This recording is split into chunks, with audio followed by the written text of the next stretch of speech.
हमारी लाडली बेटी शाम को आते हुए राशन लेते आना। और हाँ, मुन्ना के स्कूल में फीस भरनी है, उसके लिए पैसे देते जाओ।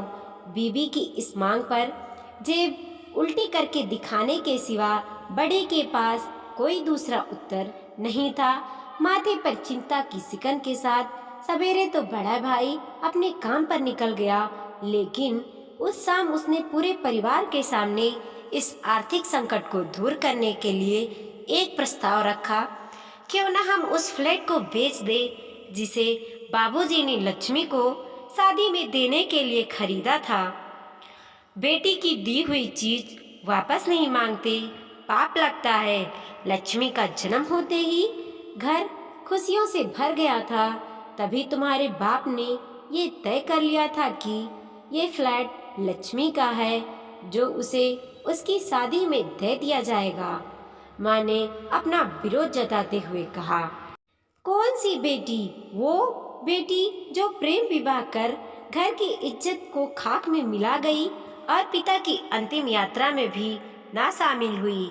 बड़े ने टोंट मारते हुए कहा, मेरा मुंह मत खुलवाओ यहाँ।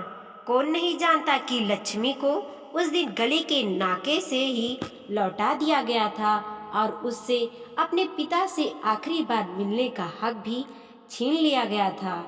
माँ ने बेटी का पक्ष लेते हुए कहा। माँ के इस वार से दोनों बेटे चुप हो गए।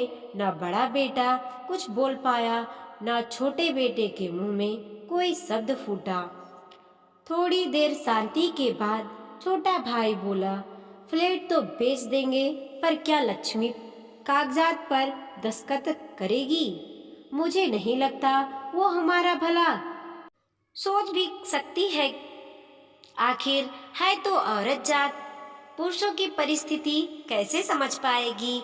काफी वाद विवाद और सोच विचार के बाद सब इस बात पर सहमत हुए और पड़ोस के मोहल्ले की लक्ष्मी की दोस्त को बुलाकर लक्ष्मी को घर आने का न्योता दे दिया गया। अगले दिन सुबह से गली के नाके पर खेल रहे बड़े भाई के लड़के की बुआ आ गई, बुआ आ गई की आवाज सुन घर वाले चौकन्ने हो गए। दोनों भाई मन में नफरत के साथ उसको घर में कैसे आने के लिए कहे, इस दुविधा में थे। वे कहते हैं ना, जरूरत के वक्त गधा को भी बाप बनाना पड़ता है। उसी कहावत के हिसाब से दोनों भाई बहन से बात करने के लिए तैयार हुए। दरवाजे पर जब बेटी और दामाद ने पूरे 7 साल बाद कदम रखा तो माँ की आंखें भर आई और दोनों को बड़े प्यार से घर के अंदर लेकर आई। बेटी और दामाद भी माँ का इतना स्नेह देखकर भाव विभोर हो गए। शाम को साथ में बैठे बेटी दोनों बेटे और दामाद के आगे हिचकिचाते हुए माँ ने ही फ्लैट का मुद्दा उठाया।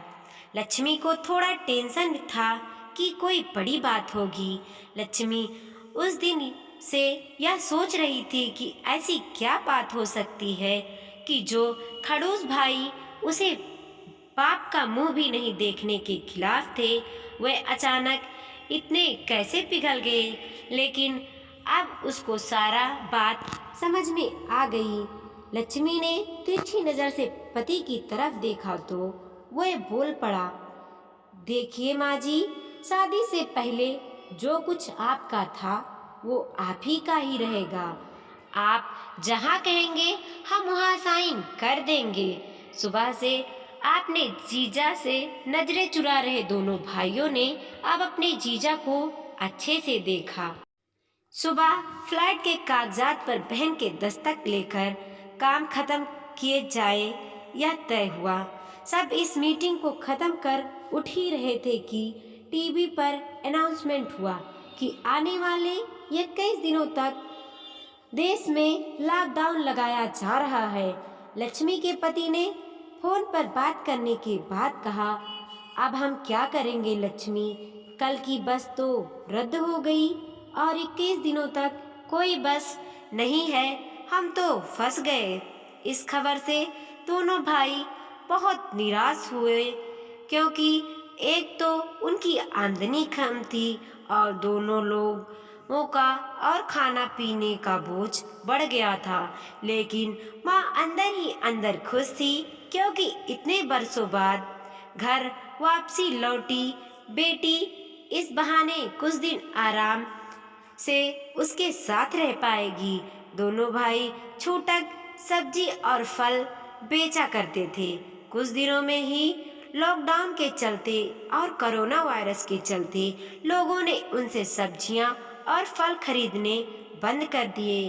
पहले से खराब उनकी आर्थिक स्थिति और ज़्यादा खराब होने लगी और वह मन ही मन लक्ष्मी के कदमों को अशुभ मानने लगे। बहन और जीजा जी से उनकी यह हालत छुपी नहीं थी। लक्ष्मी के कहने पर उनके पति ने दोनों भाइयों की सब्जी और फल की ठेले पर लोहे का रॉड और जालियां फिट करवा दी। बाजार जाकर दोनों के लिए कैप, हाथों के दस्ताने और थोक के भाव से सब्जी और फल खरीद लाए। दोनों की ठेले अच्छे से तैयार कर फल और सब्जियां ढककर दोनों भाइयों को टोपी और दस्ताने देकर जीजा जी ने उनसे कहा, एक बार इस तरह से धंधा करके देखो, शायद आपका मुनाफा बढ़ जाए। थोड़ी आनाकानी करने के बाद दोनों भाइयों ने जीजा जी के समझाए अनुसार धंधा शुरू किया। 2-3 दिनों के बाद ही कोरोना से घबराए लोग अब ढकी हुई सब्जी, फल और दस्ताने और सेफ्टी का ध्यान रखते बेचने वालों से ही फल और सब्जियां खरीदने लगे।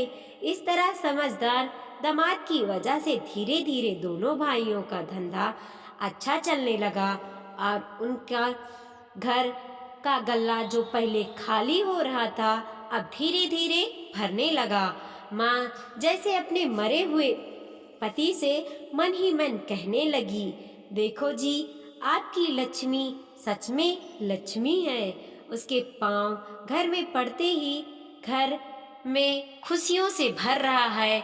दोनों भाइयों की आंखों में पहले जो गुस्सा था उसकी जगह अब शर्म ने ले ली थी। वह मन ही मन सोचते थे, क्या गलत किया था बहन ने जो हमने उसके साथ इतना बुरा सलूक किया। शादी ही तो की थी और शादी करने से पहले हमें बताया भी तो था। हम ही थे जो उसे स्वीकार नहीं कर पाए। दोनों भाइयों के मन से नफरत धीरे धीरे खत्म हो गए। 21 दिन बाद जब दीदी और जीजा जी फ्लैट के कागज पर साइन करने जाने लगे तब दोनों भाइयों ने उन्हें रोक लिया और उनसे माफी मांगते हुए वे पेपर उन्हें देते हुए बोले, शादी के वक्त हमने आपको कोई तोहफा तो दूर की बात है आपका हक भी नहीं दिया, लेकिन अब इस फ्लैट को स्वीकार कर हमें पछतावा करने का एक मौका दीजिए। सभी के आंखों में खुशी के आंसू आ गए और माँ ऊपर देखकर बोली, देखो आपकी लाडली ने आज फिर हमारा घर खुशियों से भर दिया। वीडियो पसंद आया हो तो लाइक कीजिए, कमेंट कीजिए और अपने दोस्तों के साथ जरूर शेयर कीजिए। चैनल पे नए हैं तो प्लीज़ सब्सक्राइब कीजिए।